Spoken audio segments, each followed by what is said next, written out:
ასეთ კაცს პაემანზე არასდროს არ შეხვდე. არასდროს ამ ვიდეოს ბოლომდე უყურე. არ გაყვე პაემანზე კაცს, რომელიც საკუთარ სიტყვას არ ასრულებს. თუ ერთხელ მაინც ვერ შეძლო სიტყვის შესრულება, ესე იგი ვერასდროს ვერ შეძლებს. არ გაყვე პაემანზე კაცს, რომელსაც პასუხისმგებლობის გრძნობა არ აქვს. საკუთარ ცხოვრებაზე ვერ იღებს პასუხისმგებლობას და შენზე და მომავალ ოჯახზე როგორ უნდა აიღოს.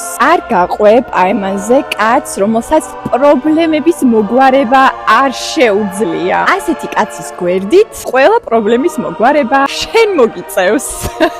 და ბოლოს არ წახვიდე პაემანზე კაცთან, რომელსაც ღმერთი არ უყვარს. შენს შეყვარებასაც ვერ მოახერხებს ნამდვილი სიყვარულით. ამ 4 კრიტერიუმიდან რომელი უფრო მნიშვნელოვანია? არ დაგავიწყდეს, რომ გამომიწერო, რომ კაცებზე ჩემი შემდეგი ვიდეოები არ გამოტოვო.